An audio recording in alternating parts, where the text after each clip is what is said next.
चीन के बहकावे में आकर भारत से पंगा लेना मालदीव्स के लिए महंगा पड़ रहा है। नौबत यहाँ तक आ पहुंची है कि मालदीव्स में भारतीय टूरिस्ट के ना पहुंचने से उसकी अर्थव्यवस्था डगमगा गई है, उस पर काफ़ी बुरा असर पड़ रहा है। और यही वजह है कि अब मालदीव्स अपने घुटनों पर आ चुका है और पर्यटकों को दोबारा अपनी तरफ लुभाने के लिए भारतीय शहरों में रोड शोज करने की प्लानिंग भी कर रहा है। दरअसल बताते चलें कि दोनों देशों के बीच में तनावपूर्ण राजनयिक संबंधों के बीच मालदीव्स पहुंचने वाले भारतीय पर्यटकों की जो संख्या है उसमें लगातार भारी गिरावट दर्ज की जा रही है। और यही कारण है कि मालदीव्स में एक प्रमुख पर्यटन निकाय ने इस बात की घोषणा की है कि वो भारतीय पर्यटकों को वापस अपनी तरफ लुभाने के लिए भारतीय शहरों में रोड शोज को आयोजित करेंगे। बता दें कि मालदीव्स को भारतीय टूरिस्ट की तरफ से बहिष्कार अभियान का सामना करना पड़ा था और ये अभियान तब किया गया था जब इसी साल जनवरी में देश के प्रधानमंत्री नरेंद्र मोदी ने केंद्र शासित प्रदेश की अपनी यात्रा के दौरान लक्षद्वीप की तुलना मालदीव्स से कर डाली थी,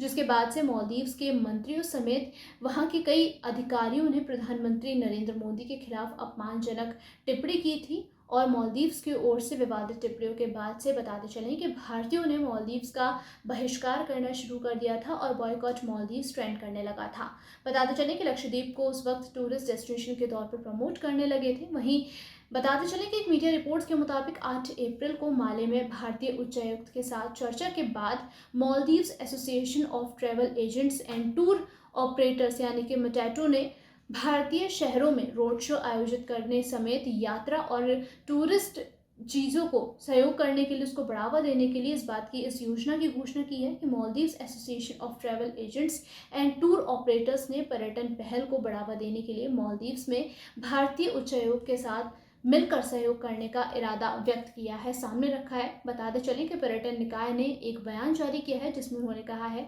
कि भारत के प्रमुख शहरों में एक व्यापक रोड शो शुरू करने और आने वाले महीनों में मालदीव्स में प्रभावशाली लोगों और मीडिया परिचित यात्रा को सुविधाजनक बनाने के योजना पर काम चल रहा है। और इतना ही नहीं, एसोसिएशन ने अपने बयान में आगे ये भी कहा है कि मालदीव्स के पर्यटन के लिए भारत एक महत्वपूर्ण बाजार बना हुआ है, यानी कि इम्पोर्टेंट मार्केट बना हुआ है। उसने आगे कहा है कि वो मालदीव्स को एक प्रमुख टूरिस्ट डेस्टिनेशन के रूप में बढ़ावा देने के लिए भारत के प्रमुख travel association and industry stakeholder के साथ साझेदारी करने के लिए तत्पर है। दरअसल मालदीव्स के पर्यटन मंत्रालय द्वारा जारी एक आधिकारिक आंकड़ों के मुताबिक ये जानकारी निकलकर सामने आई है कि भारत संग राजनयिक विवाद के बाद से मालदीव्स में पर्यटन के लिए आने वाले भारतीय यात्रियों की संख्या में काफ़ी ज़्यादा गिरावट दर्ज की गई है, एक उल्लेखनीय गिरावट देखी गई है। 2023 में मालदीव्स का दौरा करने वाले 17 लाख से ज़्यादा जितने भी पर्यटक थे उसमें ज़्यादातर भारतीय थे और ये आंकड़ा आपको बता दें करीबन 2 लाख से ज़्यादा का था। और उसके बाद रूसी आते थे, उसके बाद चीनी। हालांकि राजनयिक तनाव के बाद से जो हफ्तों में जो भारतीयों की जो संख्या है वो पांचवें पायदान पे खिसक कर आ गई है। तो आप देख सकते हैं कि बॉयकॉट मालदीव्स के बाद से वहां की अर्थव्यवस्था किस तरीके से डगमगा चुकी है, जिसको लेकर अब मालदीव्स जो है वो नए नए पैतरे अपना रहा है। इस पर आपका क्या कुछ कहना है, आप हमें कॉमेंट सेक्शन में ज़रूर बता सकते हैं। और ऐसे ही तमाम जानकारियों के लिए देखते रहिए खबर।